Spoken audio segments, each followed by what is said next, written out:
Good YouTube, Quinn Wade coming to y'all with that instant basketball analysis on this beautiful Tuesday night. We gonna talk about hoops. Of course, you know I gotta do it on YouTube exclusively on Analysis Playground on there. The Basketball Analysis Podcast is all y'all really need when it comes to basketball. But you know, the Hawks go to 4-4 and they won without Trae Young again. And the Magic go to 3-5. The Hawks won the game 127 to 112. This game was close, but the Magic just couldn't hit a shot, and it just became their biggest enemy. And then when they tried to start hitting shots, the lead was just too big for them to be able to come back. And the Hawks kept making shots anyway. But the Hawks won that first quarter 32 to 23. In the second quarter 32 to 24.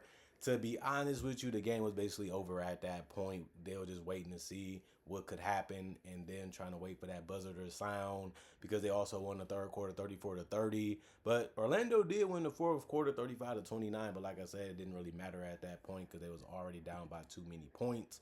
But they did make a little bit of a run to make it respectable, but it didn't end that way anyway. Paulo Banchero, 37 minutes, 22 points, 10 boards, another double-double for him. He also had one rebound that was offensive, dished out, 8 assists in the steal, 3 turnovers, 6 of 16 from the field, 37%. He missed every single three that he took, 0 of 4, and he was 10 of 12 from the free throw line, 83% for personal fouls, a +2 and plus minus. He knows how to score the basketball. Is just can his jump shot fall? And if it's not falling, he's gonna have to do the tough way, which is try to find a way to get to the basket and ease it in there or go full force, which works sometimes because he gets fouled a lot. But you know, he hasn't really killed it from the 3 point line or the mid range really still to this day. So that's something that he's gonna have to continue to work on to make him a more well-rounded offensive player. You can say the same thing about Franz because Franz was taking tough layups because he couldn't shoot and they knew exactly what he was going to try to do when he got the ball. But 34 minutes for him, 18 points, 6 rebounds, 3 was offensive, 2 assists, 4 turnovers. He was 6 of 15 from the field, 40%. He also missed all his threes. He was 0 of 3 though, and he was 6 of 6 from the free throw line, 100%. 3 personal fouls. He was a -19 and plus minus. They have to do a whole lot better if they're going to turn this thing around. And the problem was also their bench didn't really come through for them either, besides Tristan da Silva, who was like the only guy that can make a shot at one point in this game. But we'll talk about Wendell Carter right now. 30 minutes, 11 points, 5 rebounds, 3 was offensive, 1 assist, 4 of 8 from the field, 50%, 1 of 4 from 3, 25%, 2 of 2 from the free throw line, 100% there, 5 personal fouls, and a -7 in plus minus. And then Desmond Bain, 23 minutes, 9 points. He also had 3 rebounds, 1 of them was offensive with 2 assists and a steal, 3 turnovers, 2 of 6 from the field, 33%, 2 of 4 from 3, 50%, and 3 of 5 from the free throw line. 60%. He did get ejected in this game for a flagrant foul, but he still had 4 personal fouls and was a -13 and plus minus. He need to get his head straight. You know, they traded for him because they felt like he was the missing piece. He can provide so much to their team. And yeah, he shot a 3-ball decent today, but he didn't really take a lot of shots. He didn't really make a lot of plays. And then on top of that, he got ejected. So he really has to bring it more because they feel like he was that connecting piece that they needed to complete their starting lineup and be a more dangerous team. And he hasn't really been that so far in Orlando. Jalen Suggs is back, and he had a game where you look at it like, well, this is what we expect from you. But he only played 20 minutes because he had 5 personal fouls also. 12 points, though, 2 rebounds, 1 of them was offensive with 4 assists. He did also have 2 turnovers, but he did get 3 steals. He's a good defender and a tough one to score on sometimes. But he was 4 of 8 from the field, 50%, 2 of 3 from 3, 66%, and 2 of 2 from the free throw line. He also had a -6 and plus minus by the end of the game.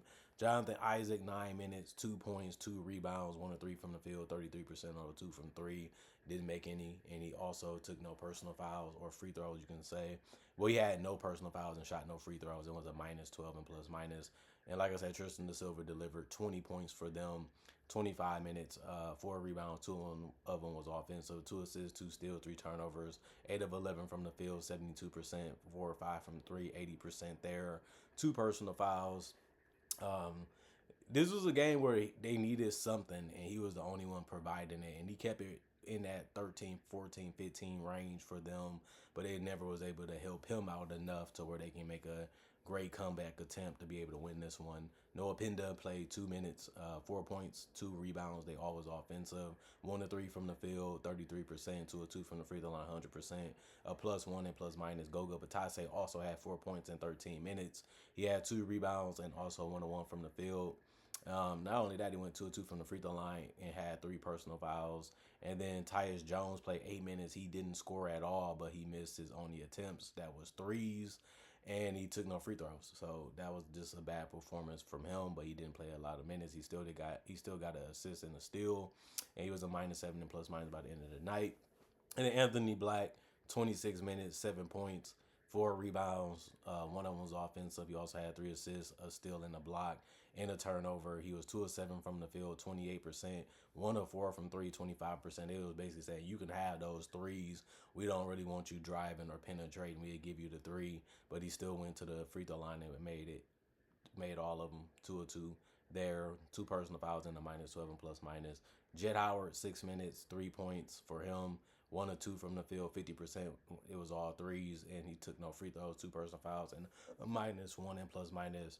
And then Jace Richardson, he got on the court and he missed his only shot, which was a three, no free throws in 7 minutes. He also did dish out an assist and have a turnover, and he was a -1 and plus minus. They ended up getting 41 rebounds, 26 assists, 9 steals, 1 block, 17 turnovers, 36 of 83, 43% from the field, 11 of 34, 32% from three, 29 of 33, 87% from the free throw line, and 30 personal fouls. And then you look at the Atlanta Hawks.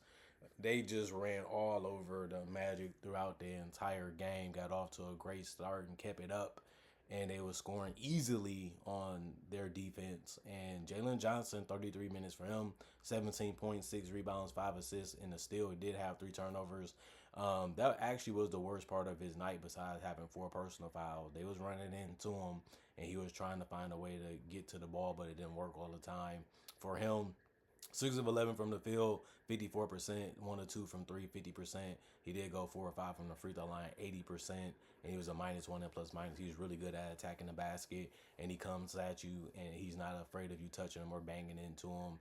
And, that's how he got to the free throw line. That's how he mainly got his points. He dares you to challenge him. Zachary Richardson had an excellent game. 26 minutes, he had 21 points, 4 rebounds, 1 of them was offensive with assists and a steal. 7 of 14 from the field, 50%, 3 of 8 from three, 37%, 4 of 4 from the free throw line, 100%, 2 personal fouls, and a +14 and plus minus for him. All the starters did get in double figures in scoring, and that was great. Kristaps Porzingis, 26 minutes, 15 points, 2 rebounds, 3 assists, 3 steals, and he also had no blocks or turnovers. He was 2 of 8 from the field, 25%, 0-1 from three, but he scored all of his points mostly at the free throw line, 11 of 13 there, 84%, and 4 personal fouls and a +18 and plus minus.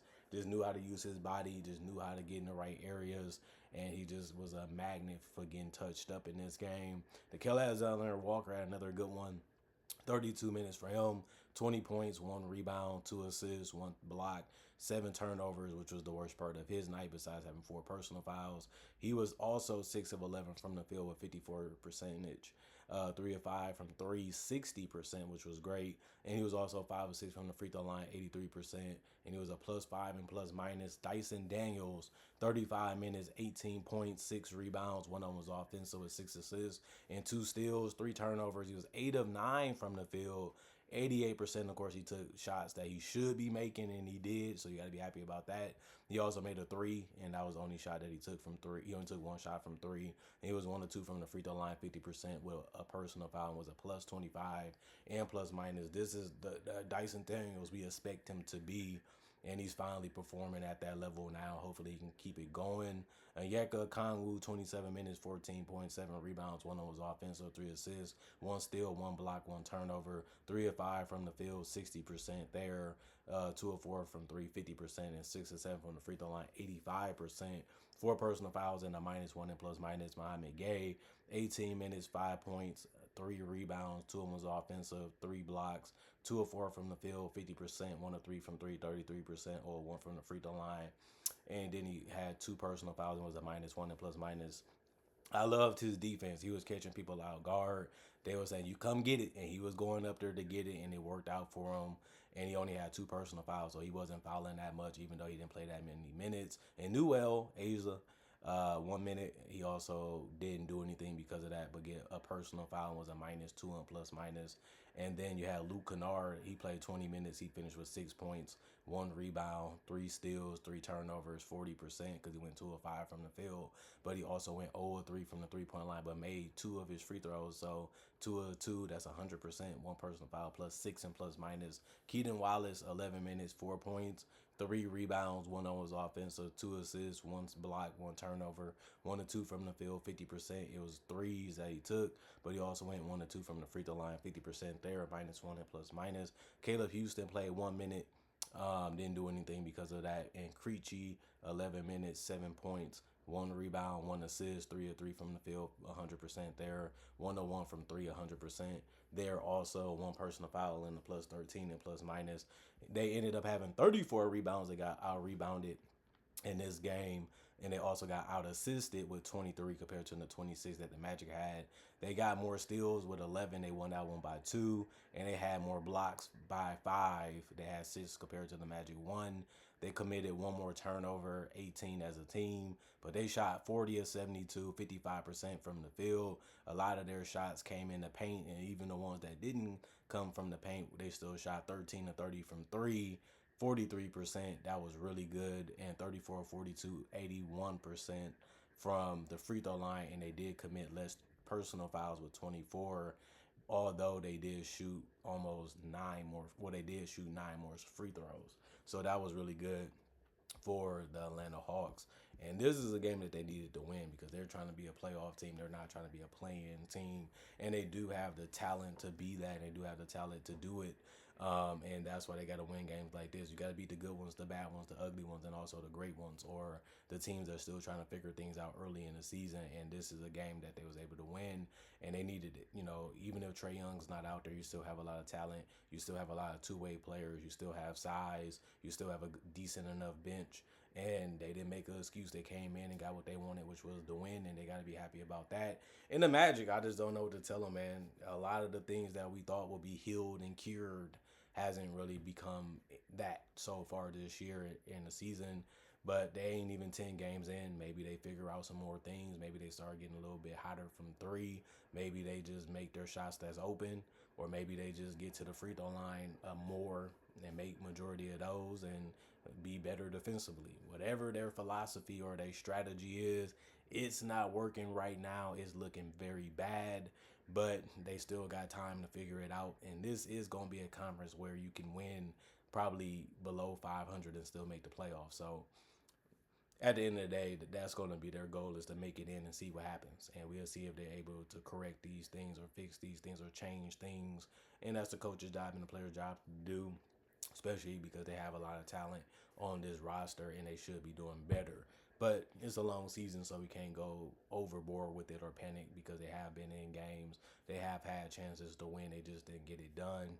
And that's why their record look like the way it does too. Other than that, comment, like, subscribe, share it, the notification bell to get the analysis when it first come out. I also do conversation videos just like this about various NBA topics. I also do breakdowns of real footage of legends, current legends, rookies, and also future stars. I also do mock draft and draft coverage. Not only that, I also try to make videos each and every day, and I got over 3,000 plus videos already on my channel that you can watch right now and enjoy. And it's all for free. Other than that, thank y'all for watching. Thank y'all for checking out the channel. Thank y'all for appreciating the content for what it is. Thank y'all for loving and respecting my analysis and my opinion. And thank y'all for being loyal, committed subscribers throughout the years for those that have. And thank y'all for getting to it when you can get to it. At the end of the day, when it comes to this content, you ain't got to watch it when it first come out, as long as you watch it whenever you have the time. I do still love y'all for that too. Other than that, I'm gone. I'll be back later today. Peace, and see y'all then.